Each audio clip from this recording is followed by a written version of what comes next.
Are you sitting comfortably? Then we'll begin.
Well, hello again, and welcome to the AFTN Soccer Show on CITR Radio, broadcasting from the unceded Musqueam Territory at the University of beautiful British Columbia.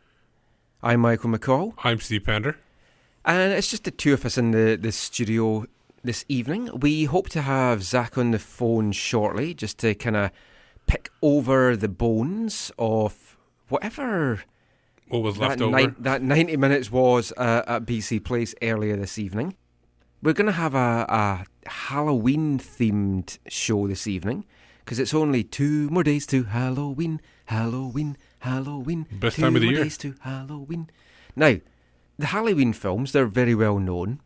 That little sort of jingle I was singing there, that's from Halloween 3, Season of the Witch, which to me is a much maligned film. It's nothing to do with Michael Myers, but it was the third one in the series, and I think it's a great film. I think when you get used to Michael Myers, you want to stick with Michael Myers. Yes. And people, when they deviate from that a little bit, then that's what happens. They are certainly sticking with Michael Myers since the new film was out again this year as well.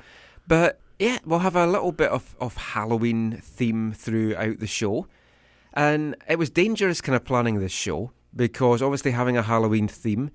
You're worried it's going to be a horror show at BC Place. It could have been horror. Yeah. It could have been horrific. This could all have backfired on us. But we've got some fun things. We've got some fun music coming. Lots of stuff as well. In Wavelength, the way the game played out tonight, it's going to let me use a song I've been keeping for ages. So, I mean, that's good as well. But we'll kick things off by looking at Seattle and Vancouver. And we are joined on the phone now by Mr. Zachary Meisenheimer. Good evening, gentlemen. How are you guys doing? Good. You made it home safe and sound then? Safe and sound, yeah. So, let's just get your initial thoughts then of that. What was your feeling leaving BC Place this evening? Honestly, I think the clean sheet is extremely, extremely crucial. So in one sense, yeah, there's a positive to take away. In the other sense, it has a little deja vu to 2015 feel to it, right? Like first leg, goalless draw, we didn't score, or maybe even a 2013 Voyageurs Cup final, feel to it. Yeah, it reminded me. It reminded me of the Portland away. I know that was that this is home and that's away, but still the first leg. Yeah, so. First leg. Yeah, that's what it reminded me of. But they showed a little bit more in this one. But it's the same thing. Portland was kind of like Seattle. While they were rested, they still were dealing with a lot of injuries. Portland was just coming off the knockout round in that year, and Vancouver had a good chance to take advantage of that. They didn't take advantage of today either against Seattle. Zach mentioned the Portland game, and Robbo sort of mentioned it after the match as well. He said he'd watched both legs of the Portland match to kind of get inspiration. And he felt that in that first leg, there was a lot of wasted chances and that the road team didn't take that. And then the second leg as well, there were some wasted chances as well that stopped the Caps doing things. So to him, he admits it was a cautious approach, and we'll hear a little bit from Robbo later. It was definitely cautious. The important thing, as you said, Zach, was the clean sheet. Do you see it, though, as being a little bit overcautious? Do you feel it was maybe a a missed opportunity not to take something from home and at least go into that second leg with the lead, forcing Seattle to take the game to Vancouver almost from the off. Yeah, I mean, it is hard not to see it at least partly that way. However, I got to talk to Rob a little bit after you guys were done with him, and we saw you on the sideline there. Yeah, I think he's extremely happy that with the clean sheet, and other than not scoring, I think things went pretty much to plan tonight. Whether that's encouraging news to you as a Vancouver supporter or not, they really wanted to throw Seattle off with their approach and their starting 11 and all that kind of stuff, and they felt like they were really effective, except for finishing in the final third. Well, talk about throwing them off. Now, we obviously got wind of this yesterday at training. Reyna and Teixeira not deemed fit to go. And yesterday, when we saw them training off to the side, I thought it was a ruse. I thought that it was just to kind of throw people off, or if anyone from Seattle was there, or if anyone tweeted it out or word got out that they weren't fit to go. I thought it was maybe a little bit of a ruse. But he said afterwards he took advice from his medical team. And the question he said that he asks is, if they're 5 minutes in, can they go another 85 minutes? Or is getting to the hour mark about all that they can go? So the way that he looks at it is, if they're not going to last a whole game, he would rather play them in the last half hour rather than start them and then they break down and then they're not good to go at all for the second leg. Yeah, I agree. Like you don't want to. He's really against making that first half substitution. He said that too in the post match press. Yeah. You'll hear later on. He doesn't like doing that, and I think that's the reason why he held him out. But my only thing is maybe they weren't as injured as maybe it was just a tactical thing. A lot of people were discussing that at halftime. Were they okay to go, and he just didn't want to put him in, because we discussed it in the previous podcast that Nosa, Chani, and Ghazal could be a threesome in that midfield because they wanted to just squeeze Ladero out. Well, I mean, you can look at it. Robbo maybe played his away team tonight in the home leg. Seemed like it. He's just kind of switched it around a bit. We've just had the away leg. He's going to play more like a home team down in Seattle. But honestly, I'm not too upset with that. I'm quite happy with 0-0. The big thing was not to give up a goal, but it did feel that there wasn't really a lot of oomph there from either side, Zach. Yeah, and I assume at some point we're going to talk about how the fact was they actually kept some or had some possession today. Yeah, and failed to capitalize on it. And so, is it better to do that than to have 27, 28% possession and score one or two? Yeah, I mean, it's something we've talked about a lot this year. Let's look at the first half. Not a lot happened. Let's look at the second half. Not a lot happened. No, let's look at the first half. So the one chance Vancouver had was there was a moment when Breck Shea was free at the near post. Yeah, and he tried to cross it across, but he crossed the box, and nobody seemed to be there. Or I think it was Bola actually was there, and it was not accurate. That was basically. Other than that, I didn't remember any other Whitecap chances. The Sounders one, Zach, and you were obviously close to that too.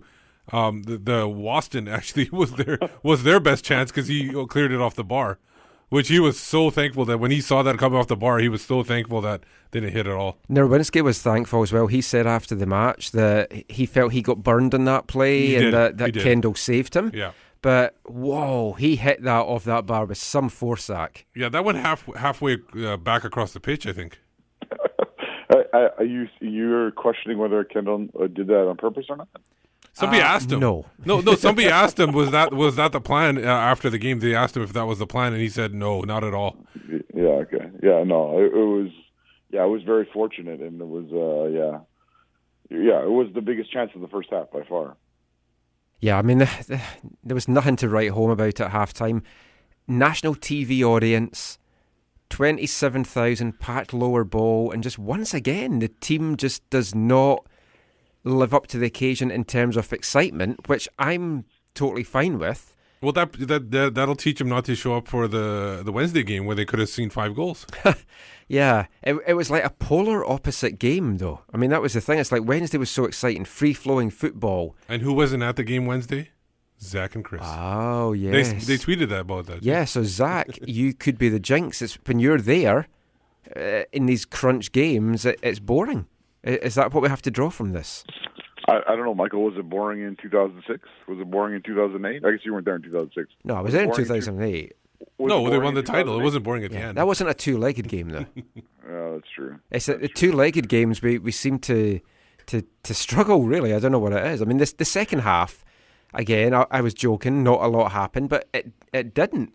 The one chance that the Seattle had was the Marshall header on the second phase of the corner when Marinovic kind of spilled it out, but he was able to gather it eventually. That was the only shot on target in the whole game. The first 5 minutes of the second half. Yeah, but that's it. That was it. Like Vancouver, no shots on target. Seattle won. It did feel though that Seattle's halftime team talk was, look, Vancouver's not going to open up. Let's just go for it in the first 5-10 minutes of the second half, see what we can do. Yeah. If we don't get the breakthrough, we'll sit back a little bit. And then you just keep getting cramps and injuries and keep us wasting more time. Yeah, we'll definitely come to that in a bit. I mean, let's come to that now. I mean, that was shocking. He seemed legitimately injured, but he did, he would leave and then come right back. Amazing. It's like... I mean, it's Zach's a religious guy. He'll know all about like Lazarus and people coming back from the dead. So maybe you can. Did you get anything inkling of that there was some kind of almighty intervention there that brought Nuhu up to manage to finish the game? Because I would just have played on. I'd have just left him lying there. I am not into fair play. Yeah, I asked Carl about that. I said, look, you were as you're coach now. You were a player. We know the rules say that play does not need to be stopped if it's not a head injury. Exactly. And so he was just like, he was not impressed, especially because he referenced a moment in, and I don't remember the moment specifically, but he referenced a moment in the 3-0 away loss in September, where there was a moment where that didn't happen, where Seattle didn't play it out when apparently Vancouver had a man down, and so he was really, really, really choked. A couple of things about it. One was, I think it was the first time when the guy went down, and they played it out. Now I don't know I haven't watched it on TV yet, but I forget his name. Number 5, right? Nuhu. Yeah, Nuhu. Okay, so the first time he went down and they played it into touch, right? That was an accident. I think Marcel Young was still one to play, but he kind of lost control, and then he just decided to knock it out. That's what it seemed like from a bowler. He put it out. Did he put it out? Okay. I think it was on purpose. We were a little bit anxious because, and I don't know, you guys can tell me because you have monitors and stuff, and I have the game on right now. I haven't got to that part, but it looked like Christian Teixeira kind of got him. On purpose, on accident, whatever, in the air, on a challenge in the air. Christian kind of came in behind him, and we were worried that he had got him. So some of us were frustrated that, it wasn't a head injury. Play on. Who cares that he's keeping everyone on side by being deep and down or whatever? You play on. You play to the whistle. The other concern we had was if Christian has gotten him, and the VAR guy's watching it. And it's that bad. It's worse than maybe we think it is. Even then you playing into touch gives the guy time to look at it even more. Yeah, that's a point. While the guy's down, and then the ref, then he can say, "Hey, ref, you should really look at this again."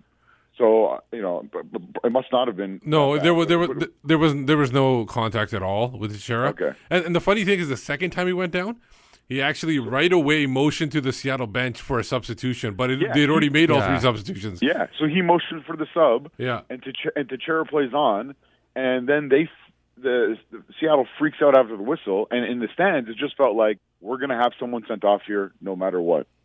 Well, that's when the scrum happened, the second one. Yeah, let's talk about the scrummage and the coming together of the players, because it was about the only exciting thing of the whole game, and it had the fans in front of us up on their feet cheering. I think they thought they were at a hockey game. Yeah. And, I mean, it was all about nothing, really. But we've got a great photo, We've got a great photo that Tom's got He didn't get the perfect angle, but Gazal had 2 Seattle players in a headlock. Yeah, and he walking away from the scrum. Yeah, walked away from them and then dropped. Yes. I think it was Lodero that he drops from. Quick look at the photo that Thomas has sent me. Yeah. I'm hoping they don't review that and he gets suspended for something, because I think he was just trying to break it up in a friendly Egyptian way. It was just a police officer. That's how police officers are in Egypt. Yeah, exactly. That's how they throw him in headlocks and deal with it later. Yeah, and it was crazy concerning, right? Like, did you guys not feel like someone was going to definitely. If not sent off? I thought Torres was going to get sent off because he actually he moved his knee, and I thought he'd need someone, and then when I watched the replay, it took me about 2 times. It was actually his own player, but he definitely went with the knee. And then he kind of, afterwards, him and Kendall were chatting, and he kind of gave Kendall a little friendly punch in the stomach. But if Kaká can get sent off for a little friendly slap, it's like, send Torres off as well. But, I mean, the game needed something like that to light a fire under both teams. And there was plenty of heated words between the coaches, too, at that point, I think. You can see Robbo really giving it to Schmetzer. So when Kendall went in there, it went in strong after, I think it was Alonso who stirred it all up, I think. Of course, it's always Alonso. If it's not Deuce, it's Alonso. So Kendall went into whatever, and Carl called him over and said, look, can you calm down, be the captain, let me act like the crazy man on the sideline, and he did. shout about this because it's ridiculous. Don't get any cards, don't get sent off. Yeah, well, let's actually hear from Carl now, because he talks a little bit about that. So we're going to hear, first of all, from Mr. Garrison, the Seattle Sounders head coach. Didn't bring Mr. Hat up with him today. So we'll hear from him, and then we'll hear from the Caps gaffer, Carl Robinson.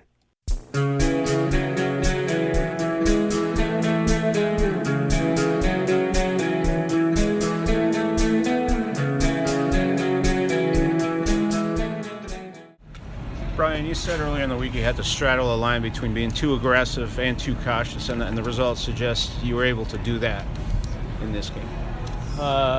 Straddle a line. Well, I actually wish we would have pressed the issue a little bit more. I thought there were opportunities in the second half, and even the one opportunity we had in the first half where we were able to get behind their defense and actually create them some problems. Vancouver's too good of a team for us just to sit in and defend. We have to score goals. So the balance, yes, was there, maybe, but I almost wish we could have pushed for the first goal. How nice is it going home knowing that all you have to do is get a win to move on to the next round? It's not that easy. It's not that easy. Thank you for that layup question, but it's not going to be that easy. Carl's going to get his guys ready. We obviously will benefit from some guys being back in the fold, so it should be a tough match. We'll be in front of our home crowd, so hopefully we'll carry that advantage through. How do you prepare your team for essentially a single match elimination game? We've been messaging that for the last 4 or 5 games. The guys that were in that locker room from last year knew that every game last year when we took over was a must-win game. I think that group is resilient. I think they understand. I think they're proud of the effort they put out on the field. They withstood a hostile crowd and a good team, and so they're ready. Last 12 minutes got a little chippy. Is that just playoff soccer? That was a playoff game. That absolutely was a playoff game. The coaching staffs, the players on the field. But Carl's a good guy. We talked after the game. There's no animosity there. It's just playoff intensity. Not getting the away goal, how much does that change the strategy for you going to the second? We're going to win. We win 2-1, away goal doesn't matter. So we're going to play to win. What type of character did your guys show out there tonight? A lot. I mean, some guys were dinged up, banged up, makeshift lineup. To get a result here was good. It was good. Freddie Montero wasn't the factor that he was the first 2 games here. What did you guys do to take him out of this one? Well, I think Roman and Chad did a good job. There's that one ball early in the first half where he kind of floated in behind. Pressure higher up the field in the second half, not allowing balls to get into Freddie. It takes a group effort. to slow him down. Plus, when they brought Rain on and some of their technical guys, it was a team effort tonight. Were you surprised by any of the decisions in Vancouver's starting lineup to rest certain guys for the first half? No, that's Carl's business. He knows his players, he knows his team. I guess overall, Schmetz, when you look back at this game, obviously you're going to watch the tape on it and whatnot, but your initial impressions, do you feel like your squad came and did what you guys set out to do today? One of our goals was to get a clean sheet. That was one goal out of 2 or 3, and we accomplished that one. Second goal would have been to score an away goal. We didn't accomplish that, so we will absolutely watch the tape, digest this game, and then prepare for Thursday. How confident is this group on for Thursday's match? Well, they're confident they can win. They have confidence they can win every game. Just a matter of going out and doing it. That's always the challenging part. Do you view that as a missed opportunity at home, or is that a game that both teams maybe are happy with a 0-0? It was important we didn't concede today. In two-legged ties, I think that conceding at home is a no-no. I've learned that 2 years ago. So that was the mindset. We can be better going forward. We set up slightly tactically different today, and it worked. They defended for their lives. They were excellent and limited a very good Seattle team to no chances. Probably the best chance was when Kendall hit the bar. So credit to him for that. So fairly happy. Reina and Teixeira being out, or at least not starting, did that change your game plan drastically? It did. I would have played the same team if those guys were fit, but they weren't. And I think you saw in the 20 minutes that they played, 30 minutes they played, it was the right decision because they weren't as lively as what they were on Wednesday night. So everything plays into your mind when you play a two-legged series, and for those two guys especially, it's worked out very well because hopefully they'll be fully fit in 4 or 5 days, 3 days, 4 days, whatever it is. Carl, bearing in mind what you've just said, would you say that this was one of your more cautious efforts deliberately this season? Cautious in relation to our attacking play? Yeah, possibly, but that was based on personnel as well. We had to make decisions with the 2 guys that were phenomenal on Wednesday night, and we did. So it was a little bit cautious, but we went to try and win the game. I think you saw that when we got bits of momentum. We huffed and puffed, but we weren't able to get that clear opportunity. And, we've been winning games on free kicks, but I think we probably missed 5 or 6 free kicks that should have been, that weren't given, unfortunately. Just following up on that, Carl, just your opinion of the referee tonight. You obviously were upset at a few different occasions. You trying to set me up here? Listen, I tell you the truth, all right? And I will.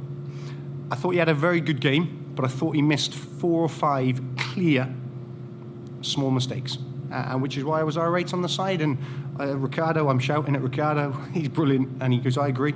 Well, if you agree, then it's got to be given because it is ammunition for us. We've been excellent on set pieces, and when there's a foul, an advantage is played, and it doesn't get given, I'm okay with that. But then the opposition is a foul on a certain player, it doesn't get given, and then it gets called back. You have to be consistent, and I was a little bit frustrated, which happens, emotions, because I thought the decisions weren't going both ways. But he had a good game. We know about set pieces, but Seattle realistically doesn't commit fouls, and you guys have to find a way to make that work. I mean, what's going to be the key on Thursday night in terms of finding a little bit of luck? We know we can play a little bit better, but it's not about how well you play. I've been in enough games where you play really well and don't win the game, and you're out in finals or cup knockout football, and that's what we are. So it's about finding a way to win, and we've done it all season. We have to go on the road to a difficult place. They're the reigning champs for a reason. They're a good team. But we have to find a way to win, and we will certainly try and find a way to win. How that way is, I can't tell you, because I'll be giving you them my secrets. He's the gaffer. You can't try it on with him. He's the gaffer. Even when he's on a limb. He's the gaffer. When his back's against the wall, has the answer to it all. He's the gaffer. Well, the gaffer's there, and you heard it straight from the gaffer's mouth, even, not his mouse. We heard it straight from the gaffer's mouth. Is going to try and find a way to win. Yep. So there, it's done and dusted. It's easy now, Zach. On to Portland. Yep. I think I ran over a mouse on the way home, actually. Oh, maybe it's the one that's in our house, because True story, we came back from the trip to Portland. We've had a mouse in the house for a little bit. So we've had traps down, humane ones, because we don't want to kill the little guy. So we came home, one of the traps was closed, and I was like, oh, I think we might have got the mouse, let me have a look. And then I opened it, and I've never seen a mouse jump as high as that one did. It flew through the air and then scuttered off, and we still got a mouse in the house. So, yeah. That's where you got to kill them. Nope, can't kill them. Unless you're Zach, who runs over them on the way home. But talking of people running over people, there wasn't really anybody that did that tonight. There was no fantastic players. The man of the match officially was Kendall Waston. Who was your man of the match, Zach? Did you agree with that? There's no such thing as a man of the match when you don't win. I know, we were waiting for that. Yeah, no, I think Kendall is, I guess, a fine choice, but I'm probably heavily biased in that. I got Ali Ghazal. I thought he did a fine job. Once in a while, he lost Ladero, but I think he did a fine. I don't know what his stats are, but just looking at it with eye test, I think he did okay there in the midfield. Michael, he's making that choice because of the double takedown, right? Well, I'm actually going with Tim Parker. So the other difference. I thought Parker had quite a good game. He was solid. He kind of mopped everything up. Had some big clearances as well. Marcel de Jong didn't really put a foot long, and we'll talk about some individual performances in the second part. But I mean, it was, it's as you say, it was hard to pick anyone. And we headed into this game. We hoped it was going to be a bit of a thriller, which would have been fantastic leading up to Halloween, Michael Jackson, and all that kind of stuff. But it wasn't a thriller. But something that was a thriller is we got Modou Kah to do a little fun piece for us during the week. We're going to have a video go up on Halloween itself with what we're about to play for you now, but we'll give you a little taster of it. If you're familiar with the Thriller song, there's a little bit in it from Vincent Price, famous English actor, doing a spoken bit. So we got Modou Kah to play it. So here is Modou Kah's Thriller. Darkness fall across the land. The midnight hour is close at hand. Creatures clawed in search of blood to terrorize your neighborhood. And whosoever shall be found without the soul for getting down must be stand and face the bounds of hell. And a rot inside of a corpse shell, a foul stench in the air. The funk of 40,000 years. Grisly growls from every tomb are closing in to share your doom. And though you fight to stay alive, your body start to shiver. For no more mere mortal can insist the evil of the Thriller. Fantastic stuff from Modou Kah there. Have to thank Steve for coming up with that idea. That was genius idea. And Pa pulled it off with aplomb. Yeah, he did, and you had some good moves there. You were doing the Thriller here in the studio. Trying to do the little dance. So as I say, we've got a video coming out on Halloween, so watch out for that. And Pa was great. That was one take. One take, yeah. One take, Kah. You like that, Zach? Modou Kah is a quality fellow. Afterwards, we said, we're going to have to get you to do something for our Christmas show, and then he started singing Merry Christmas to us, so yeah, that was good. So we'll get him back for something later on.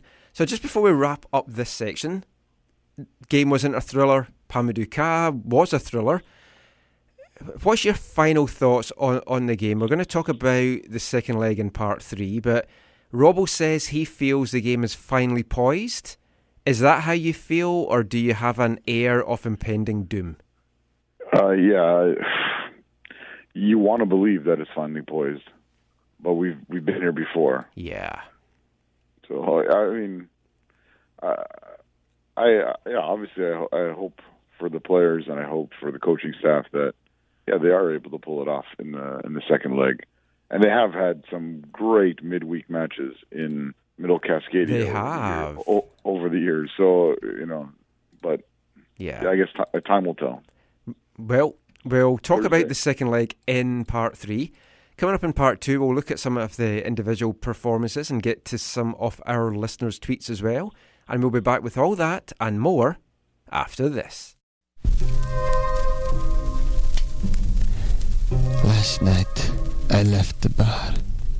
I was thirsty, and I don't drink wine. I was desperate. I needed blood. I turned to the only place I could. The only place that could possibly help me.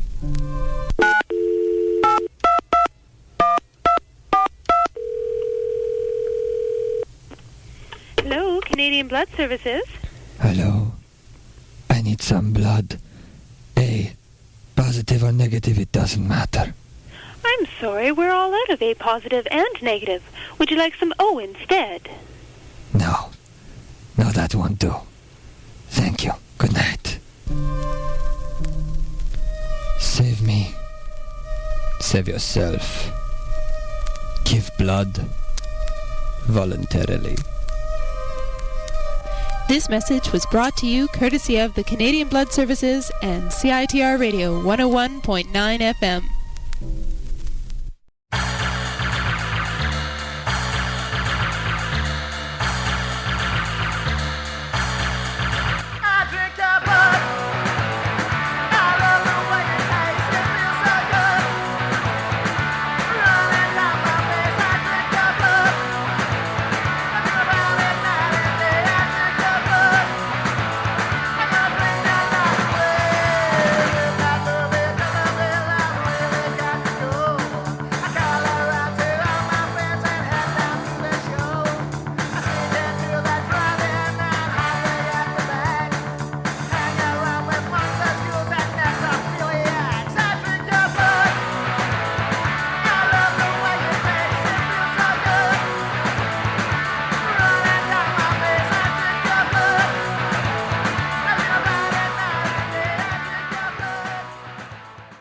I Drink Your Blood there by 13 Tombs, Fife band, very good friends of mine for a number of years. Two brothers, Marcus Carcass and AB Negative, that's not their real names. And they've had a number of songs out over the years. Check them out, 13 Tombs, you'll find them on Facebook. Schlock horror punk band from Methil and Fife, home of East Fife, and the lead singer Mark used to write for AFTN occasionally over the years. Anyway, enough of that. Welcome back. You are listening to the AFTN Soccer Show on CITR Radio, broadcasting from the unceded Musqueam Territory at the University of British Columbia. Now, we'll talk a little bit more about that Seattle-Vancouver game tonight. I want to look at some of the individual performances, and let's start off with the defence, and because we'll start with the positives. And I thought the defence played excellent, Zach. To a man, every single player put in a shift. Yeah, I mean, it felt like a solid team clean sheet, right? And I don't think it can be underemphasized the significance of getting a clean sheet in the home leg of home and away total goals, when away goals count as double in the tiebreaker, right? Like, this was significant, and maybe that is the thing that will be different than 2015. That this 0-0 was at home and not on the road. Maybe. Yeah, and I don't know. I mean, they're going to be under a lot of pressure on Thursday for sure. So, I mean, it was good to have that out tonight. I mentioned De Jong in the first part there, Steve.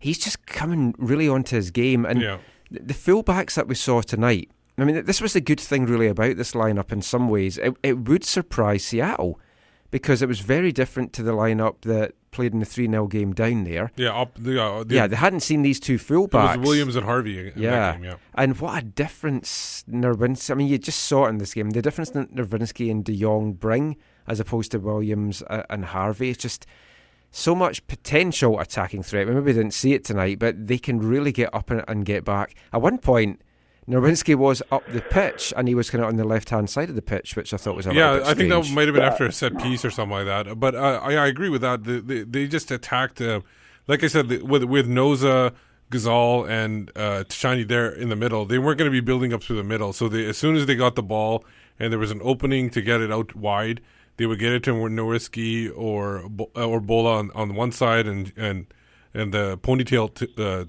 twins on the other side, and they would basically. And the thing is, at one point they switched. Marcel was in front, Brekshé was in back. Yeah. So I think they were really trying to confuse him at that point. But I think it was the only issue I had with the fullbacks wide. They didn't get the ball all the time because Nosa, who made his home debut, his passing wide because of the turf, I think, was a little off, and there were even more opportunities to get it out wide and get it down the field. That moment that Jake got caught up somehow in the inside left forward channel, was definitely scary. Yeah, because they broke so quickly, and it's like they knew exactly who was out of position. Thankfully, it didn't come to anything. I think it might even have been Parker that had the clearance in the end, but yeah, that could have been a big danger. Yeah, because it sucked Kendall out, and he was one-on-one out a little bit wide. It was dangerous. Yeah, and Steve talked about Nosa there, a solid home debut. I do think he is struggling with the turf, though, like Steve says. But, I mean, through the middle of the park, he looked excellent. I think Reyna struggled, too, when he first got here. Yeah. I think he still is struggling a little bit. I think with Nosa, though, it's just a shame we weren't able to get him up to match fitness earlier, because these are not the ideal time of the season to try and get a guy like that up to speed with players that are really flying just now. Yeah, I mean, from a supporter perspective, it was nice to see him, Nosa, embrace the physicality of the Cascadian derbies, right? He got a nice yellow card for, holding his arm firm up into and allowing the jaw of Christian Roldan to run into it. Yeah, that was the second possible elbow on Roldan. There was nothing in the first one. The first one was made up. The second one was even he just had his arm straight out. Yeah. It wasn't even a moving thing, and Roldan actually ran into it. Interesting thing I learned from Twitter: if you criticize Christian Roldan, the Seattle fans really get irate. Yeah, I think he's a local product or something like that. Or he's a local boy. Yeah, but to be honest, watching having watched the replay at home, it's a little MLS does crazy things, and that's a shocker.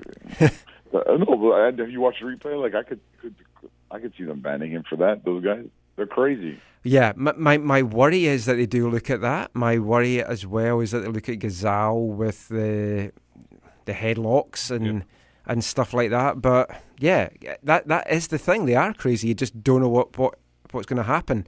We'll cross that bridge if hopefully we don't have to come to it. But if we do, we'll do that. Now, we talked about one of the ponytail twins. The other one, Breck Shea. He did not have a good outing. I don't know. Like, before he took the ball to his face or chest in the first half. Twice. Even, before that, though, his balance or something was off. His whole equilibrium just seemed off tonight. Maybe it was the angle of his hat or something like that when he came in. Could be. What did you think of Shea, Zach? It was very frustrating to see more than once where he was running at a defender in with 2-on-1 or 2v2, and he chose to stop and pass back. Well, one time he lost the ball when he was and I think it was the second half when he really had a good run. It looked like he was going to make a run at the defender, and he actually just lost the ball in his feet and had to stop. So, okay, maybe that's what it was. But yeah, that's what. It was bad. It was really discouraging. Yeah. It was, yeah. The guy has pace. The guy, he's not the fastest player on the team, but he has pace. And for him to not use that a couple of times where it looked like he had, chances to run at players and really, really change the game, he didn't. And if you're, I don't like to, I know I harp on this all the time, but when you're a designated player, that needs to show. And it didn't show. And also, when you refuse to do the chocolate digestive section with myself, that needs to show. It's karma. Yep, karma. Did you see the tweets during the week from the former Houston player Eddie Robinson that criticised Shea? He basically said, because he was wearing his hat and his gear and stuff, it was fantastic. It's like, if he spent more time working his football skills, he'd be the player we all expected instead of his fashion skills. And Shea's response was like, it's just a hat. Yeah. I heard about that. But again, I think there's truth on both sides of that. One, it's a hat. Just who cares? Like, he wears whatever. Same with Russell Tybert. He wears hats. Fashion. Yeah, he has his own fashion sense. Who cares if you like it? You don't like it? Great, whatever. I don't think I can really talk about fashion if anyone's kind of seen what I wear. So but let's just move on from that. No. But there is truth in the tweets, right? If he was more, if he did care more, if he was dedicated to more. Well, he was a player that was tipped to be huge for the U.S. national team, and he just has not lived up to those expectations.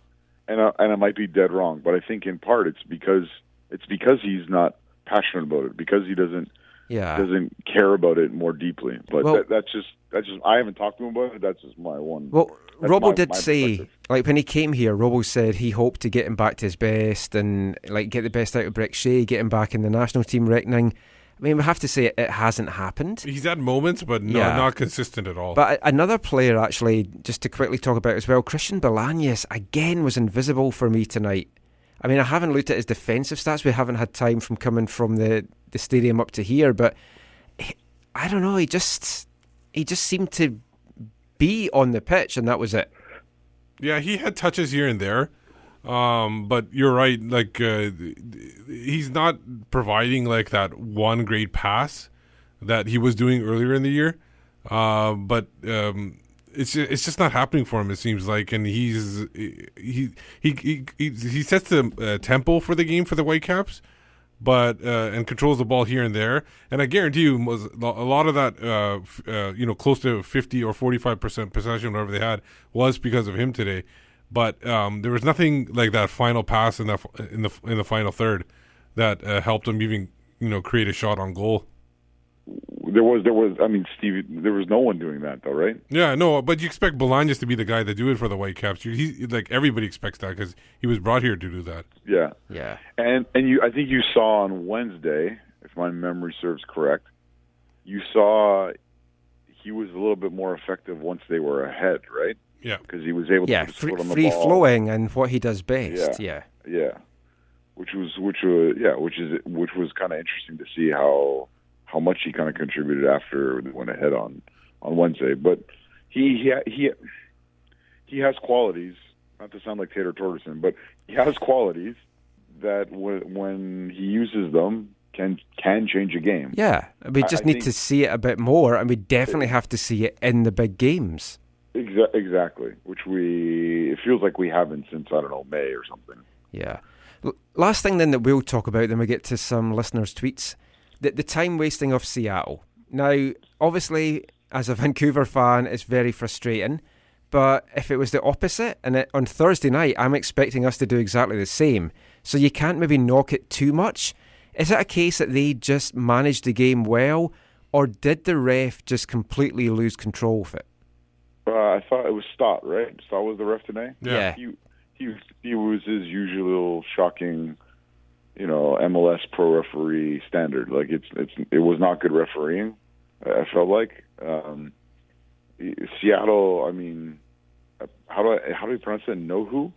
The only nice thing about what happened with him was that it felt like the 6 minutes that was added was justified. You know what I mean? So their time wasting, like it felt like they added a bunch of time. Yeah, totally. There was also a couple of there was a call at the end. Where Salazar was the fourth official, right? Yes, he was. It was Salazar, yeah. Yeah, and Salazar, I can't remember if it was the ball out on the sideline or something. Salazar made the call, and it was just like, it was obviously the wrong call. Like, he was too far away from it. But he was telling the ref, no, keep going. It was just like, dude, yeah.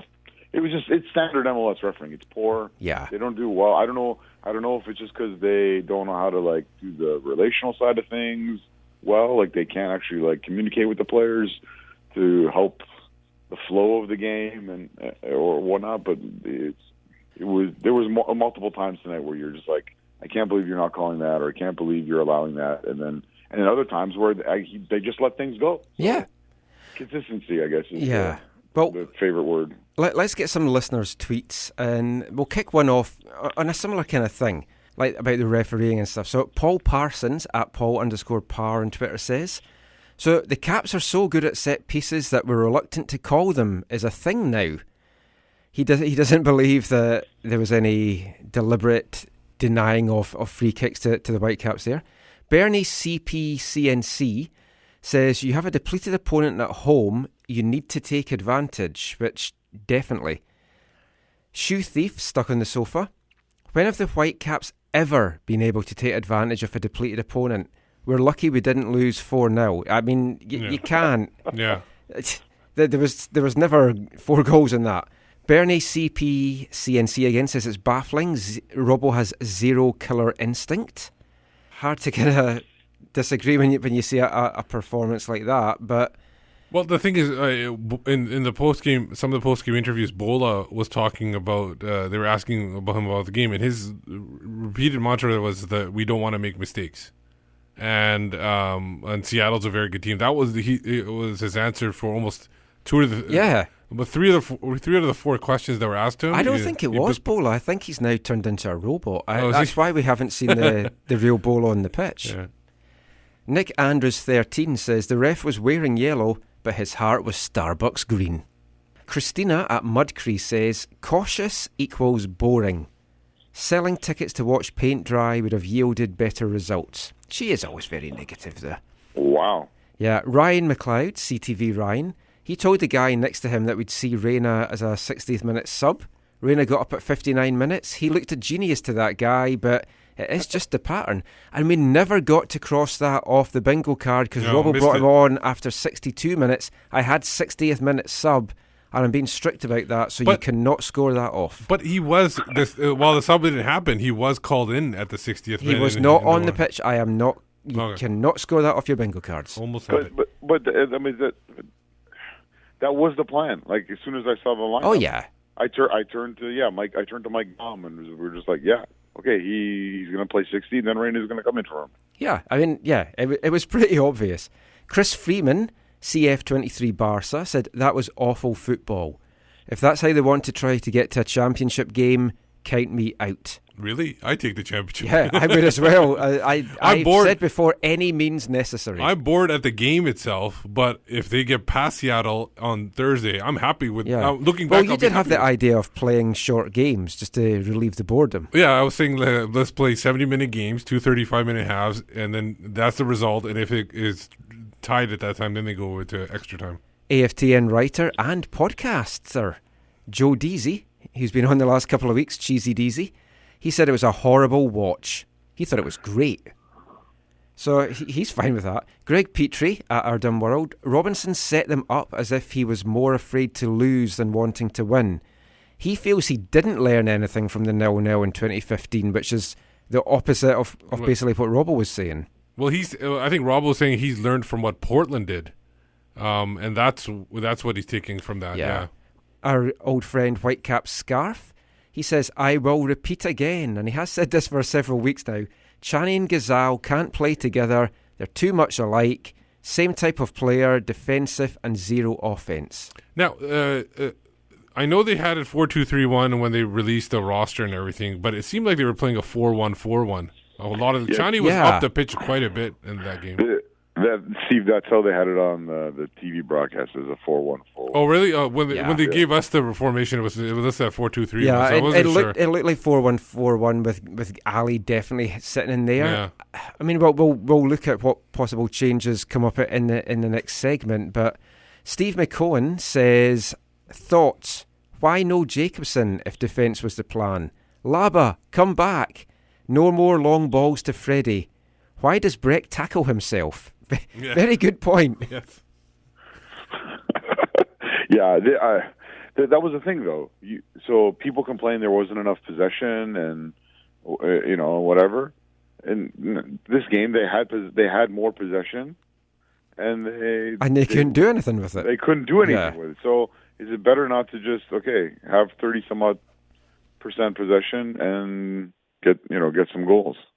Last couple of quick things here. Greg Petrie actually had then seen Robbo's quotes and says, hold on, Robinson looked at 2015 and said that there were too many wasted chances, so his solution was to get no chances. Marcus J Meister 71, that's Robbo ball, no creative players in central midfield is his hallmark. Keep your striker on an island and provide zero service. Montero got nothing. But tonight. He worked hard. He did put in a shift. He came back quite a bit and disrupted the Seattle midfield. Yeah. And our last tweet from Meg Scout _MB. Shea seemed to play well for the Sounders. What was with that? He got like the De Jong pass into the box didn't seem that hard. No. But it knocked him over I told you his balance was off. I don't know, maybe the kid had kept him up. Folk were saying on Twitter he was at a Halloween party. I think that was just a joke, but that was morbid. When someone told me the pass knocked him over, I was like, "You're joking, right? That wasn't the pass." Yeah. I thought he got kneed from behind, or nope. There was nobody around him. Yeah, it was weird. And then the header that was was a throw in by Marcel, and that kind of knocked him over too. Yeah, he's not a fan of football. Marcel is very powerful. Anyway, enough about tonight's game. I'm sure no one wants to talk any more about it. Just before we take our next break, we've got something a little bit special planned here. We've kept this quiet. We didn't want anyone to know. But obviously Seattle were a little bit sort of depleted tonight. Clint Dempsey was not able to play after his red card in the last game of the season. But the Deuce did travel up with the team, and he's actually stayed up to join us in the studio. Now, we'll talk to Clint in a little bit just about his song that we played in Wavelength a few weeks ago, and then we'll kind of talk about the second leg that's coming up. But before that, we haven't done any Halloween stuff in this section, so we thought it'd be fun to play bobbing with apples with the Deuce. Dunking with the Deuce, we're going to call this section. But yeah, let's go dunking with the Deuce. So we've set up some apples. We've got Fuji, a Granny Smith, a Pink Lady. So Macintosh. Oh, Macintosh as well in there. So let's see what we can do. So on you go, Clint. Just when you're ready, let's see what you can get.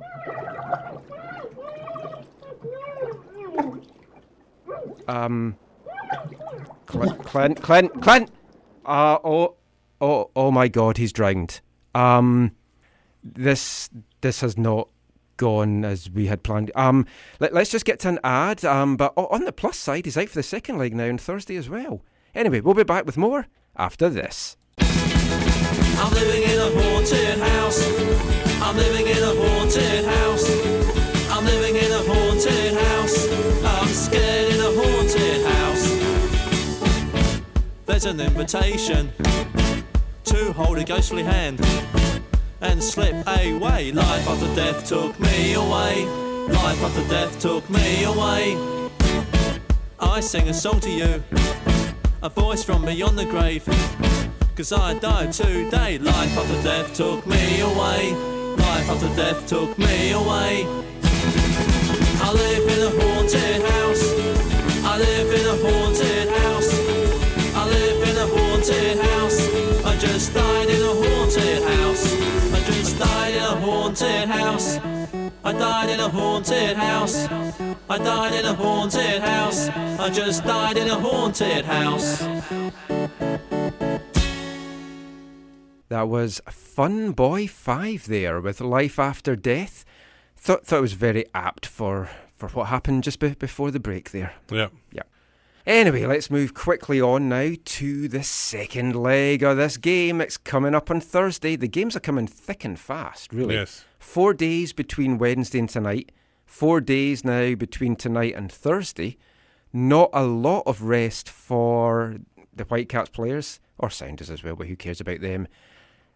Who do you feel is the favourite now, Zach, heading into this one?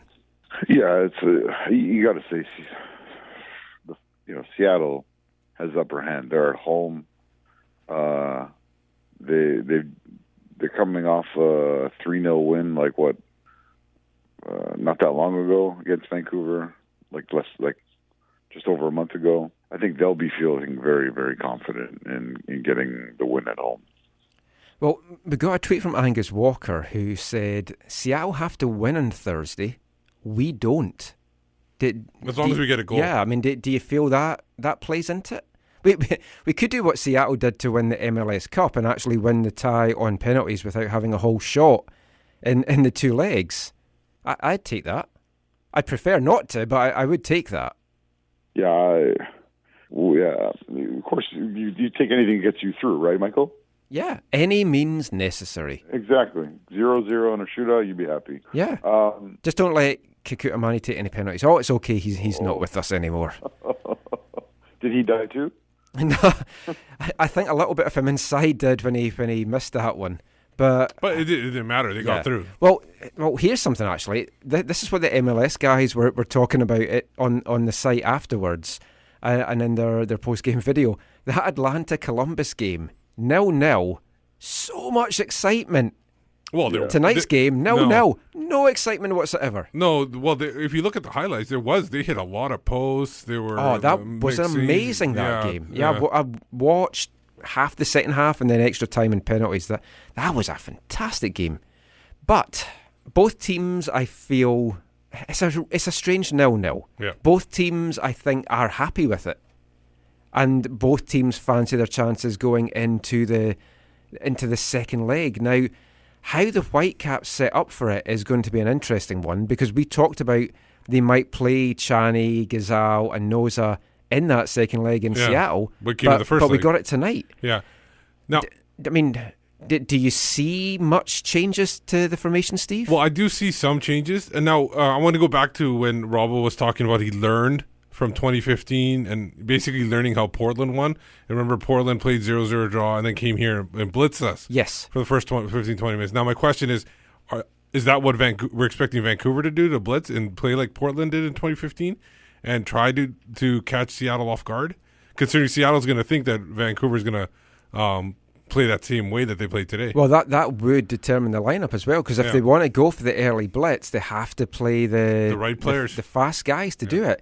If they want to kind of hold on and try and hit them late or do something in extra time, then they need to kind of have a similar lineup to tonight.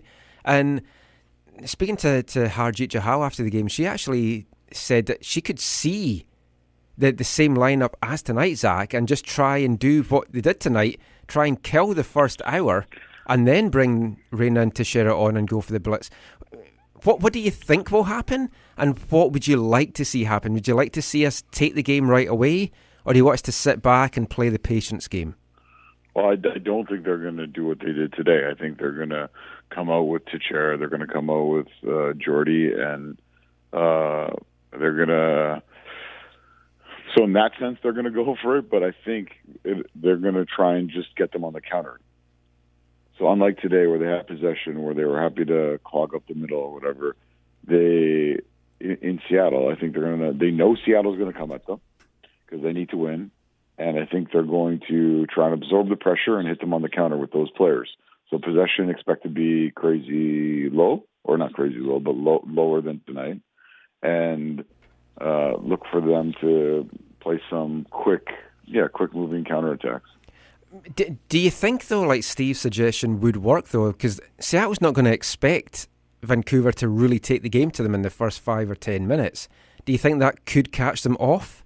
Yeah, it could. Yeah, in theory, it could. Because I don't think Vancouver's going to play like that. Like one thing that remember, Chad Marshall was taken off the pitch, and we found out that it's a hip. He's got hip tightness, and will he be able to loosen that up by Thursday? And how effective is he going to be if he's able to play if that hip is still bothering him? Because it was a surprise he got taken off, and I think Svensson played in his spot, or was it somebody else? I can't remember. Yeah, Svensson. Was it Svensson? Okay, so he played alongside Torres there. Yeah, and there's a break coming up after this, of course, for the international break. So it's not as if they run themselves ragged that they're going to be tired out for the next game. They've got a lot of time to recover for it. So what formation or what lineup changes do you see happening then, Zach? You said you expect Teixeira and Reina to come in. Obviously, Shea's going to be one of the guys to drop out. Who else do you see dropping out then if you bring the two of them in? Well, I think Noza doesn't start. I think Jordy comes in for Noza, and then Teixeira comes in for Shea or Bolaños. One of them. The frustrating thing, I guess, is that Alphonso Davies is not in form, because you would love to have his pace, even if he was in top form. You would love to have his pace to be able to run at these defenders in the way that Breck Shea has failed to in this match. I'd like to see Noza and Gazal start. because I do think they're our strongest pairing. Maybe Nose instead of Chani. But see, that's what I would... My heart kind of goes with that, but my head is like, I don't know, can he go 2 games in 4 days? Yeah, that's the difficult part because he's not fit. The thing is, next year, if they do pick up Nose's option... I think they definitely will. That could be the 3 in the midfield going forward. Noza, Reina, and Noza, Reina, and Gazal. I like the 4-1-4-1 formation, but I mean, we have to feel it's going to go back to 4-2-3-1 in Seattle down at the Clink. Yeah, it would be amazing to have one of those nights that we've had in the past, right? Like the 4-1, absolutely crazy. Even the 1-0 when Kakuta got that goal and then he got injured and went off. Or the hip or something like that. Yeah. So for we won the Cascadia Cup that night. Yeah. We've had some crazy, wonderful results there, and there's no reason to believe it can't happen again. To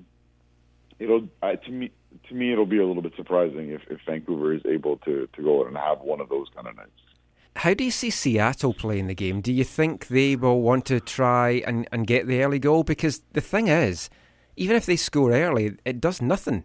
The game's still tied, even if they score early, to some extent, because Vancouver just need 1 goal to be in the lead. Do you see them trying to put us on the back foot right from the first kickoff? Stephen Fry basically said after the match that he thought that they'll really go and take the game to Vancouver. But I mean, that must play into our hands as well with a quick counter-attack then. Yeah, they'll be cognizant of that, but I do think they're gonna go at them. I do think Seattle is gonna go right at Vancouver right away and want to score early, but they also, Michael, they're gonna want to score often. They're gonna want to score more than once in the first half. They're going to want to be in at halftime 2-0 so that they don't have to worry about, if they hit us once on the counter, we're in trouble. If we look at the horrific game that was the September match down there, every time Seattle went forward, they looked a danger.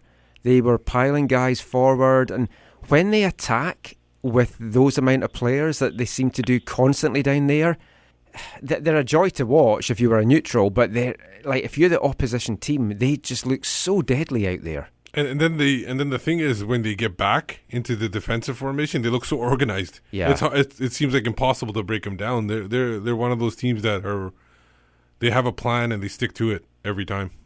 Yeah. What's your predictions then for Thursday? How do you see the match going? Steve, why don't you go first?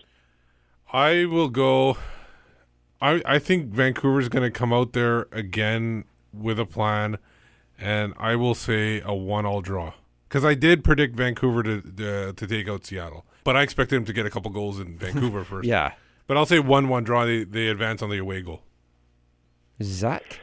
If I want to remain true to my quote-unquote bracket from the last week or whatever that was, I'd probably say that Seattle, advances something like 2-1 or 3-1. Yeah, see, I'm in a heart and head situation again. My heart's saying to me, no, it's going to be 1-1. I agree with Steve. And then my head's actually agreeing with you. I'm kind of thinking it is going to be 3-1. But I'll not sit on the fence. I'm going to go with 1-1, and we're going to get through. Because 1-1 would be sitting on the fence. It's a draw. Away goal, obviously. Away goal, yeah. Because what I don't want to happen, which we haven't touched upon this yet, the season started with a 0-0 at home to Philadelphia. We don't want our home season to end with a 0-0 against Seattle, because that's the only 2 0-0 draws that the Caps have had this year. And, I mean, you can look back at all the games that cost the Whitecaps first place in the West, and that Philly game's definitely one of them. We've spoke before about that was a disappointing way to start the season, but you understand why with the Champions League, blah, blah, blah. But, yeah, you don't want to end the season at home with a 0-0. They had the fans in, they had a buzz around the town, and there can't really be any Whitecaps fans that left the match tonight cock a hoop, I don't think. But no. Reading your tweets, I don't think so. No, but if they advance, then retroactively they have to be cock a hoop. It's a retroactive cock a hoop. And Angus Walker, who we read about his tweets out earlier, he said that he's usually the first to criticise Robbo's tactics, but today he feels he was spot on. They might have got a goal if the Bug and Sideshow Bob were fit enough to start, but the most important thing was not to concede. So it's now all up in the air. But talking this brings us to this whole away goals rule. And it's something that Steve and me were talking about earlier. Yeah, your guys' thoughts, I was thinking that the away goal, would it change the two-legged series if the away goal was, they got rid of it and not worried about it being a tiebreaker? And, because you don't have to worry about giving it up. You could play your normal game and you could go for it. Like Robbo said, he didn't want to concede that away goal. Now, if that rule's not in there, does he play the game differently? And go for the win. Yeah, absolutely. It totally changes it. The same way if they change it to this one leg thing that they're talking about for down the road, right? If they get rid of two legs and they just go one leg, change it. Look at what happened on Wednesday. They got a couple goals. Yeah, they had to go for it. And San Jose had to go for it. Open them up. 2 quick goals on the counter. It would totally change the tactics and the approach to the game. In general, though, are you a fan of the away goals rule? You appreciate it? I am. I am. I like it this way, but that's, I don't know, because of watching football for 15. Yeah, it'd be a drastic change if there was changed, but MLS is not scared of changing things. I like it when my team is the away team in the second leg, like the current scenario that we've got. I also if it went to the one leg, I wouldn't be too averse to the higher seed hosting a one-legged semi-final, but the away goals rule being in effect to kind of give a little bit of an advantage back to the away team. Do you see that working, or should it just be a straight two-legged thing, or what would you like to see? From MLS? Yeah, solely in MLS. If it was Terry Dunfield involved, it would be three-legged. Yes, there would. We should ask him about that. What would you like to see? Well, there's so many things I'd like to see MLS do, but when it comes to playoffs, I think I personally like the home and away total goals, total aggregate with away goals. I'm happy for that. For me, it's more the timing and the international break and all this other stuff that seemingly can't be avoided. That is frustrating, right? Because Thursday, November 2nd. One of these teams is going to go through, and their next game is going to be on Tuesday, November 21st. That's crazy. That is absolutely ridiculous. They'll be well rested, though. Except for the possibilities of creating tifo, it's asinine. Well, let's just wrap this a little bit up. So thank you so much for joining us tonight, Zach. We'll have part 4 without you, but thank you for your time. We will speak to you soon. I'm sure I will see you down in Seattle. And safe travels when you get down there. Yeah, thank you, sir. We'll see you down there. That's great. Thanks Cheers, Zach. Cheers, Zach. Bye. Bye. Zachary Meisenheimer there. Give him a follow on Twitter at ZacharyAM. You can also follow Curva Collective on Twitter and at Instagram at Curva Collective. That is it for talking about Seattle and the two legs. But just before we wrap this section up, we're going to have another little bit of Halloween fun. And a new section that we have in the show. We're only going to be able to do it once a year. Once a year. But this episode. This is going to be called Hey Halloween with Jake Nerwinski.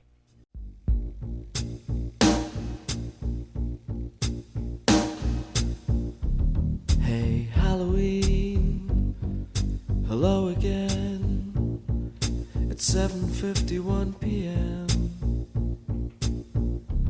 You know I hate to be, you know I hate to ask, but please may I have your autograph? So Jake, what's your thoughts on Halloween? Has it always been a fun time of year for you? Yeah, it's one of my favorite holidays. My dad's really big into it growing up, so growing up I was always into it. What's been your favourite costume that you've ever gone as, or what would you like to go at this year if you were dressing up? Oh, my favorite costume was last year. I was a Power Ranger last year, and it was awesome. Got a big morph suit, just running around with a mask on the whole time. It was great. What colour? Red. Okay. I don't know who the Power Rangers are, so I can only ask what colour. See, it's the simplest of things that are the treasures within. When the world's around us are trembling with fear, Just how spooky are your spoofs? Hey, Halloween, you're not quite the wimp you were last year.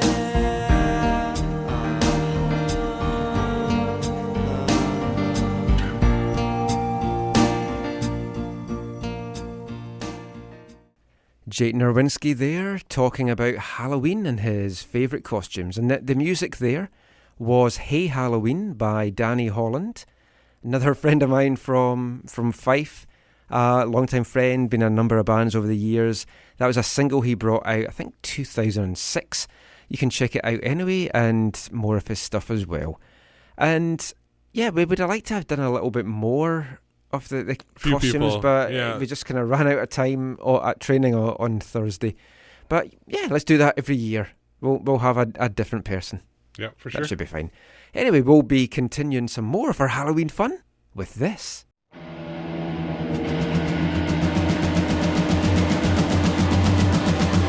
fire's burning bright, pumpkin faces in the night.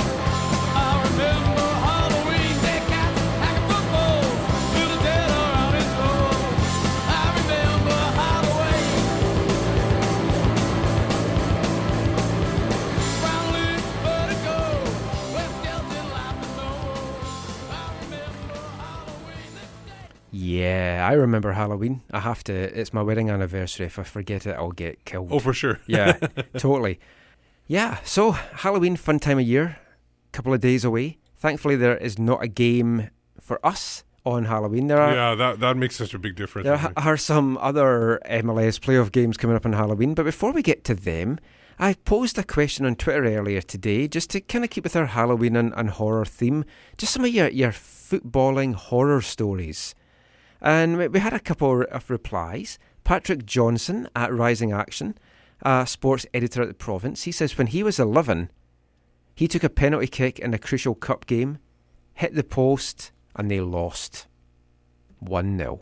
All because of his missed penalty. So that's his footballing nightmare. Yeah. You had any nightmares as a player? Or I know you coached for a bit as well. Although that whole season was a bit of a nightmare. Your kids did not do well. No. What happened was, they did actually after the first game. The first game they lost like 10-0, and that the other team, they were clear. It was spring soccer, so spring soccer you're not expecting, but this team that was put together, basically the opposition that we were playing.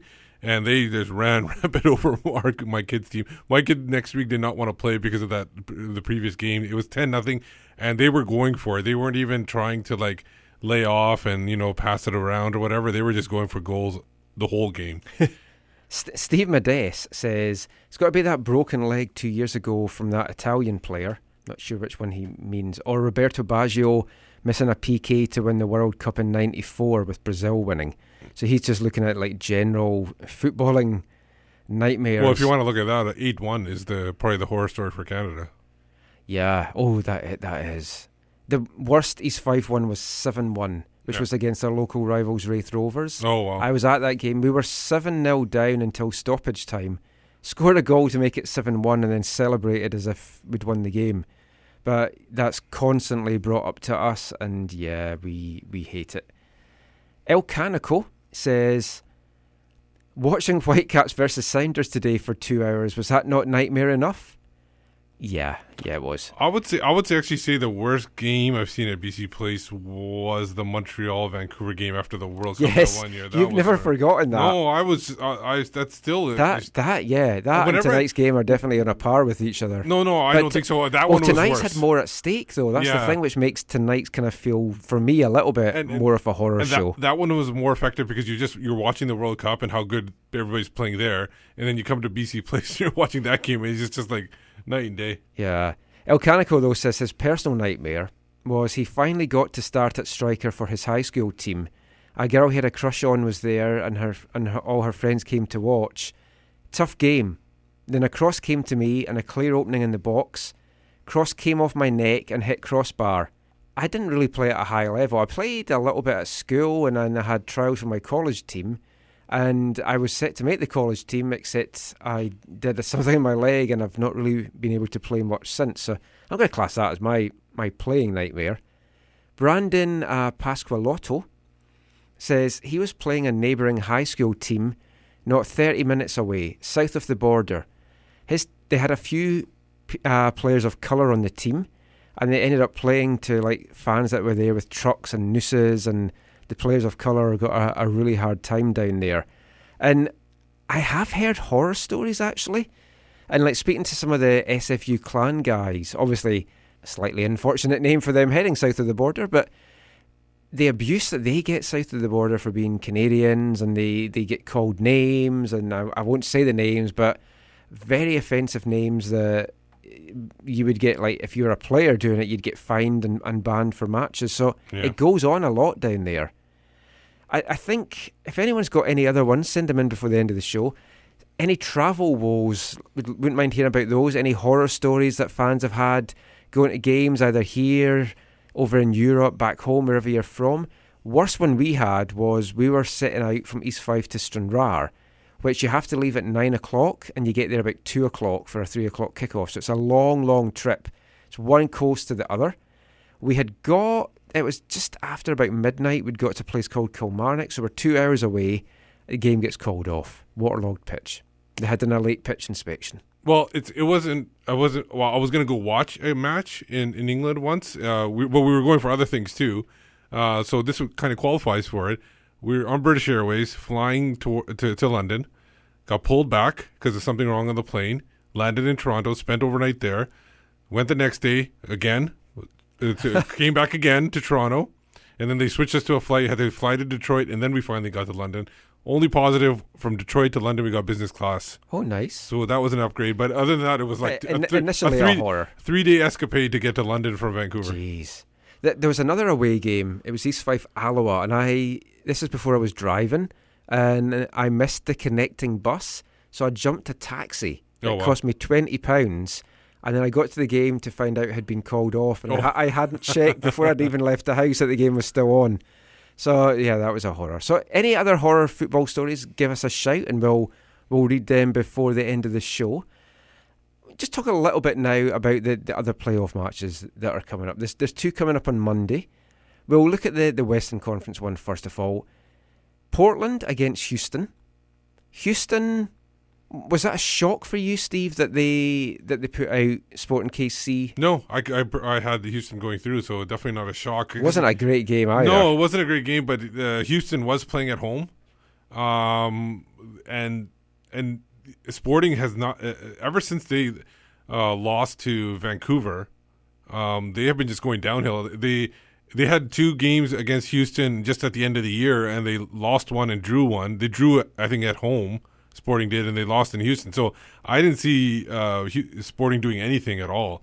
And they're definitely regretting that Dom Dwyer trade, it seems like, because they got nothing out of it right now. Yeah. Maybe it might come in handy next year. Well, Rubio had another shocking game for KC. But, I mean, yeah, the Whitecaps game seems to just have killed them, stone dead. They had so many chances in that game. They should have won easily by 4 or 5 goals, and then it's as if they just never recovered from the shock of losing to a team that has so little possession and so little chances.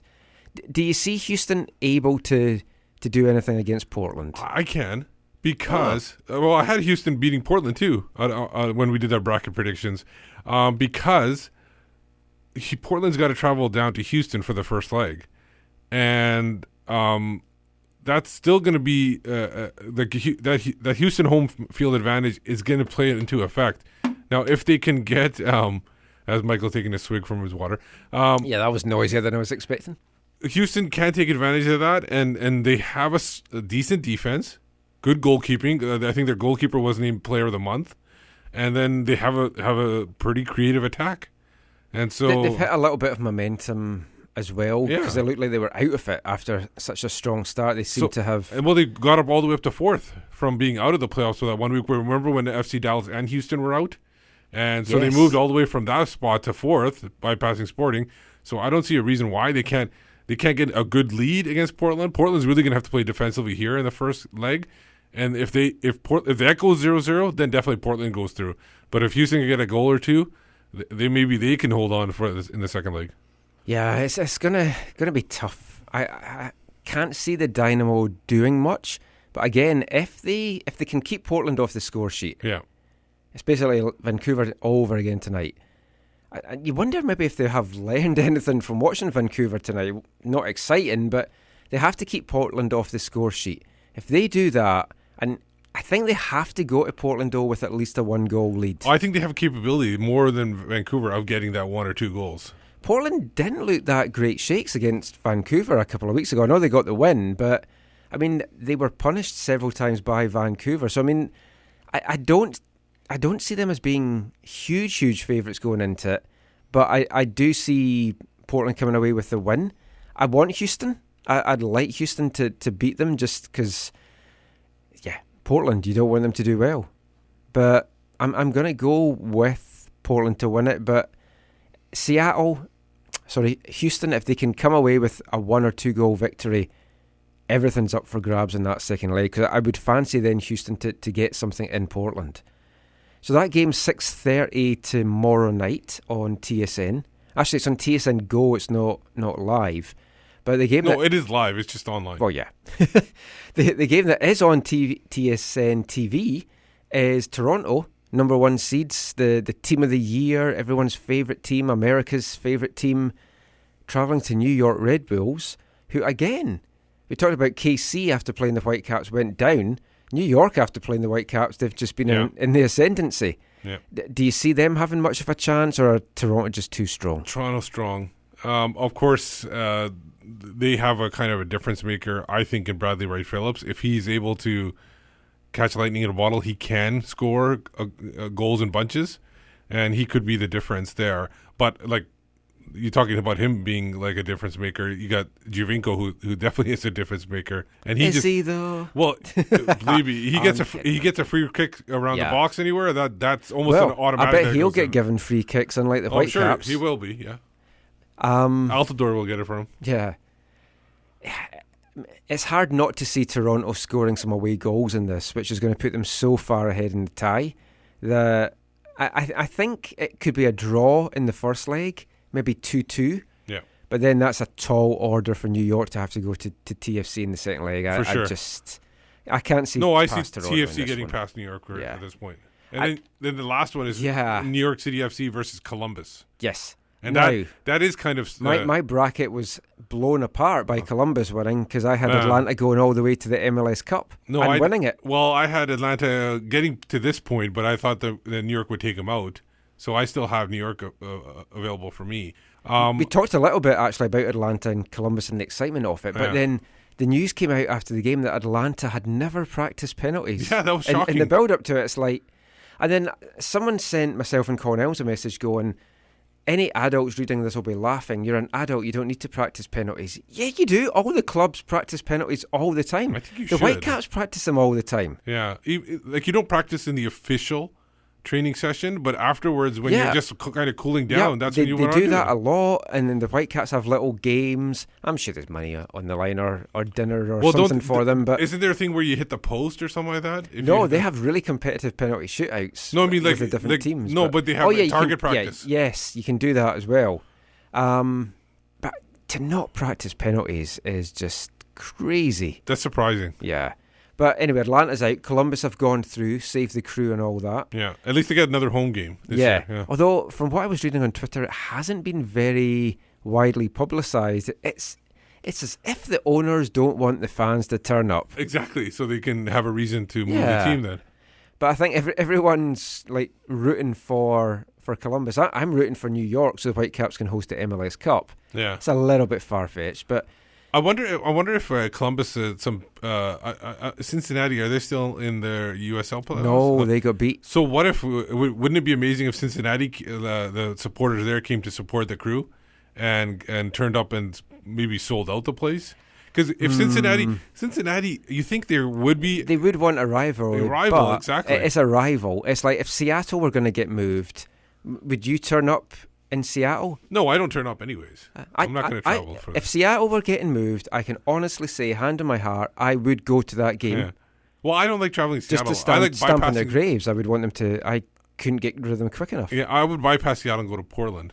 If I had enough money, I would buy Seattle and Portland and just close them down. Not even the teams, just the whole cities. Yeah. I'd keep the donut shops, obviously, in Portland. And the breakfast place. Yeah, very important to me.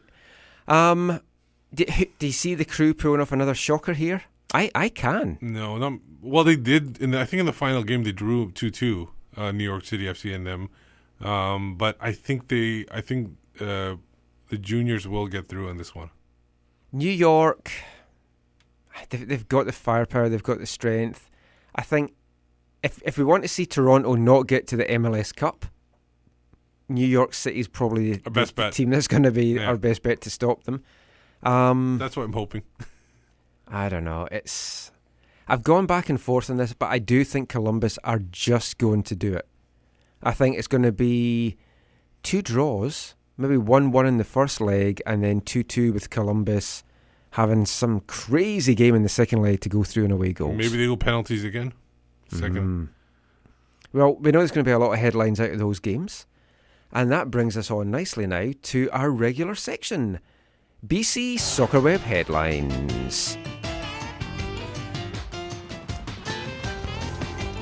BC Soccer Web Headlines is brought to you in partnership with bcsoccerweb.com, your one-stop site for local, national and international news and links. Check it out every day. You'll get all the football news you need to know. And we're going to look over some of the headlines that's caught your eye this week, Steve. Yeah, they're not too many, but it's some of them are very interesting. I'll go over some quick ones. Russia's 2018 World Cup cost is going to be, seems like it's growing by it's going to increase by 600 million over their projected amount. All these things, Olympics and they always World go Cups and everything, just seems to go way over. Now, the funniest thing about this, and there's a reason why I brought this article up, because it was from Sportsnet, and they put it up, and in the article they wrote that the extra costs are going to come from government, this and that, and then one of the things was legal entities, and legal was actually had an apostrophe next to it. So it seems like Sportsnet is not thinking that it's going to be of nefarious things, means that they're going to get this money. FIFA scandals. The first sentence is 8 months for wire fraud and conspiracy. They basically a Guatemala judge who arrested a couple of years ago. He actually became the first person to be sentenced in the federal probe into soccer corruption, and he got 8 months out of it. And there's some other people as well that are in the process of it, but he's the first one. And he was sentenced recently, so he'll be 8 months in a federal prison. So it's starting to show that these guys are gonna get. It's taken a while though. It's taken a while. It's a big case though. You got to think of that. It felt like no prosecutions were ever coming. Yeah, and at least it is good to now see that there's some started. And the thing is this funny thing is, his attorneys they argue that he's kind of a minor figure in the case. So if he's a minor figure and they got him for 8 months, imagine what the bigger guys are going to get and where it's going to lead to. So it's interesting to see there. Spanish FA confirms that they are going for VAR next season. Yeah, which will be interesting because a lot of people are complaining in Europe about the VAR, but it seems to still spread. Italy has it, Serie A. They obviously use it in the Confederations Cup, and they're going to be using it in the World Cup. Champions League is still not there, I don't think. They haven't mentioned anything, so it's interesting to see. I think it makes sense. It's not perfect. We've seen some things in MLS that's not been perfect. Decisions even overturned later on, which defeats the whole purpose of having VAR to begin with. But I think it's the way forward. They just need to work out some of the kinks, but all the leagues need to adopt it. You can't just have some of the leagues having it. That's the whole thing about the rules of association football. It's meant to be like the same throughout the world, and that's just if you're not every league adapting it, then that's not what's happening. Yeah. A couple other smaller stories. Work begins on a mega soccer center in South Edmonton. They're actually building an indoor facility, and there's a couple other places too. I saw Thunder Bay was building something. I think Calgary might already have one. Yeah, so they're building some big facilities to sport. So they can't play soccer all year round outside. So it's a good thing that they got that. I think Vancouver might eventually, with the storms we're always getting now in the wintertime, or we're expecting to get this winter as well. They might need to build one too if they wanted to keep practicing soccer during the summer. During the winter, sorry. Qatari exec meets investigators in FIFA bribery case. That's still ongoing. That's similar to what we talked about before. Another story here. A majority of Canadians support the 2026 World Cup bid.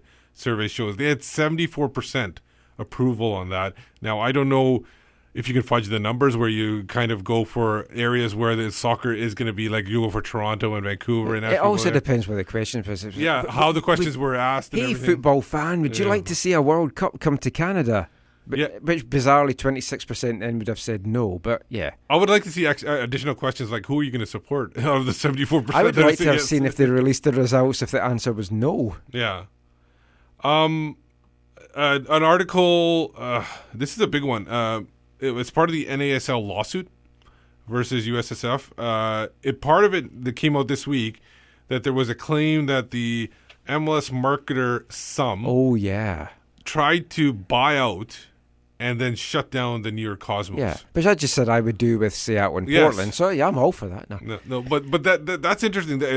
I don't know if that helps their case or not, but it's an interesting thing to see that if this is true, what does this mean? Well, some made a statement later denying it completely and saying that they were interested not in shutting the team down, but they were interested in the marketing rights and the images, because they wanted to bid for like the likeness of Pele and all the stuff of the New York Cosmos history. So that's what they said they were bidding for. It wasn't, they had no intention, they say, of buying the team to shut it down. They were just trying to make a separate bid for these other aspects of it. Yeah. So it's who you believe in that situation. Exactly. Another story, FC Edmonton played their home finale, looks like, for NASL. Speaking of NASL, Steve Sandor had a nice article about his memories and everything and how what he thinks is going to come forward from there. Yeah, I mean, it's not certain that NASL is not going to be here next year. Yeah. Just now it looks like it isn't, but... Well, it could be NSIA or whatever, like we talked about last week. It's a bit early to kind of but it seems like the obituary for it. No, but I think he was just because it seems like whether or not it stays in the upcoming years, FC Edmonton is going to move to the CPL, and it will be like a flagship, foundation for that organization. Final pair of articles. It's about Major League expansion. They're kind of connected.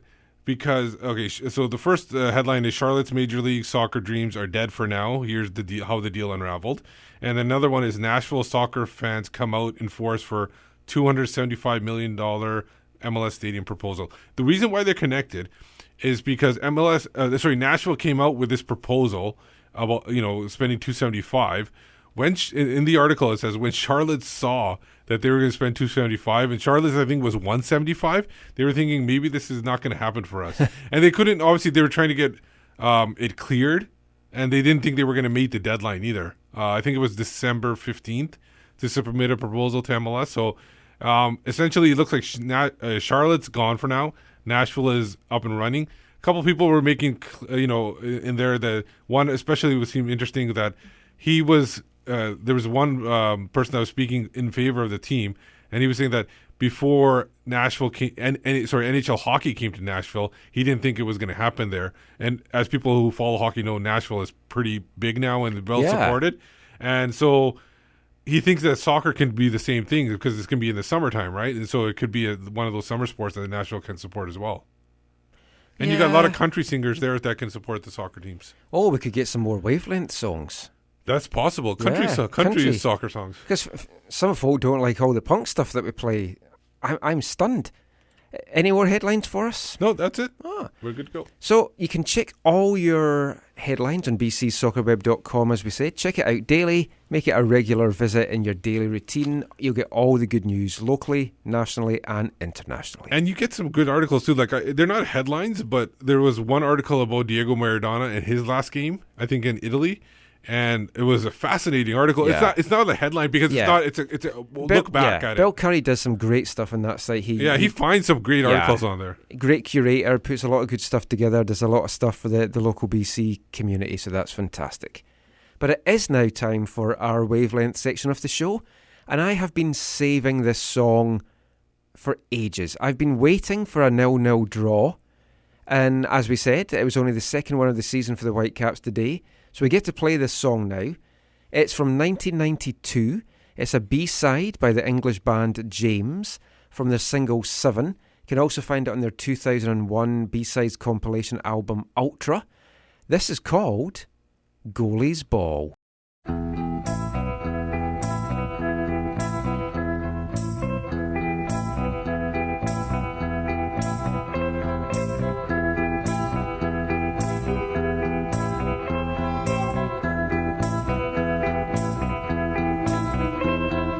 What's G between good friends, said the monkey to the king. If you think yourself superior, you'll never learn a thing. Don't believe you're here to stay, life gets you in the end. It's time to find out who you are, you lie and I'll pretend.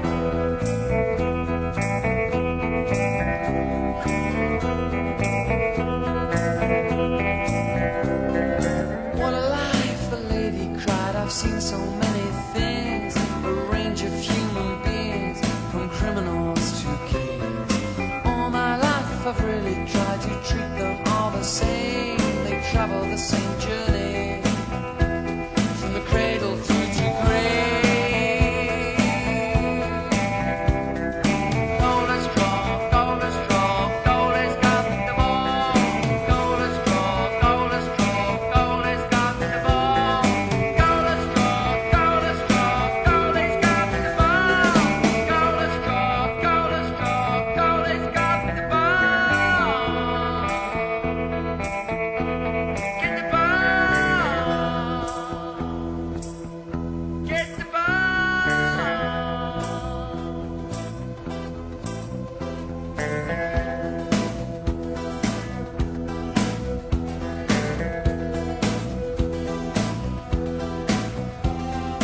Let me pass my memories on. My life is not my own.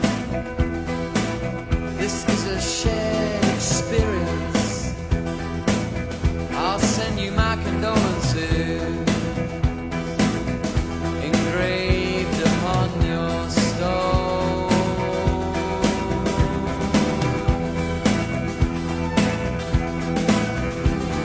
The ball. Get the ball.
Yes, James there with Goalie's Ball.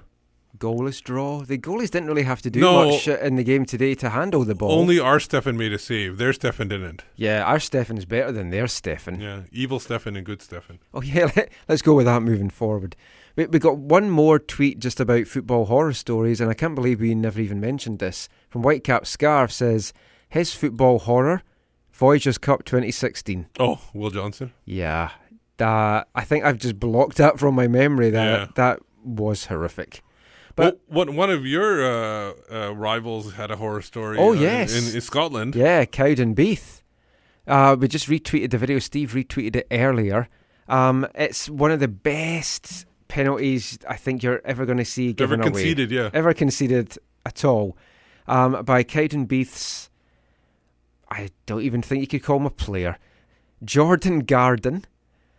He tries to sort of throw himself at the ground. The ball's on the ground. He tries to header it on the ground. It's like he's blocking a vehicle, like he's just being a barricade or something like that. So he misses the ball completely, brings the guy down. It's a penalty. His team lose, and they're currently bottom of Scottish League 2. and could be facing going out of the Scottish League. So that is fantastic. That's made my night, because we hate Cowdenbeath. We had a cartoon strip in the fanzine called The Cowden Family. Caused so much notoriety that we were on the front page of lots of newspapers, on news shows. It was great. I should really bring out a compilation of the fanzine just so folk here can read it online or something. Anyway. Maybe put on a different site then other than AFTN.ca. Well, we've got aftn.co.uk, which I'm revamping, so we'll see what we can do in that. But let's just finish with a little bit of good news. There's not been a lot of fun stuff to talk about tonight. I want to talk about UBC Thunderbirds. The women are through to the Canada West Super 6. Fantastic wins for them on Friday and Sunday. They're heading off to Manitoba now. But UBC men, UBC Thunderbirds, are hosting the Canada West Final 4 here in Vancouver at Thunderbird Stadium. Games are on Friday and Saturday. Myself and Gideon Hill will have the call on Canada West TV. But if you can get out to the games, do. It's going to be some fantastic games. 3 BC teams in the Final 4. UBC, Thomson Rivers and Trinity Western. Alberta's the number 1 seed and defending U-Sport national champions as well. Thomson Rivers hosting the Nationals this year in BC, so only one team will qualify for the Nationals, so UBC's only got one shot at doing it. Get along, cheer the guys on. There's a lot of PDL Rovers, TSS Rovers players there, and some guys with Whitecap connections as well. Victory Shambusho, Patrick Metcalf from WFC2 that's joined him now, and Patrick Isaac as well. Some great football on Friday and Saturday. So check out gothunderbirds.ca for all the ticket news and the schedule. But we will be back next Sunday. I'm travelling down to Seattle on Thursday. You can't go though, Steve, because you've got a prior engagement. Yeah, when I looked at the schedule before the playoffs, I go, November 5th, all the games. Yeah, I have no issues. Foolish you went by the actual schedule that was released. I bought tickets to Thor Ragnarok. My kids love it. I love Marvel movies, obviously. Yes. So I bought tickets. I'll be watching the game probably the next day or later on that night. Well, hopefully I'm going to be watching a Marvel in Seattle. It's going to be a marvellous performance by the Whitecaps. But maybe I'll get back in time for penalties. Yeah, you probably will. Yeah, I'll probably get back about 5 a.m. on Friday if it goes to penalties. Yeah. But anyway, thank you so much for joining us. I don't think we'll do a post-game show after the game. I think we'll just keep it until Sunday. But just before we go, Steve, let everyone know where they can find you online. You can find me on Twitter at WhitecapsBeat. I'm Michael McCall. You can find me on Twitter at AFTN Canada. We're on Instagram at AFTN Soccer. Check out all our stuff away from the numbers, aftn.ca. I'm also the Whitecaps beat reporter for MLSsoccer.com. And they've gone Whitecaps crazy in the last week or so. Maybe their enthusiasm for them might dip a little bit after tonight's performance, but hopefully not. Hopefully we're not back next Sunday with an end-of-season roundup, because that would be sad. That would be the worst-case scenario. It would be. But we'll see what happens. So until next Sunday, thanks for listening. Take care, and mon the Caps!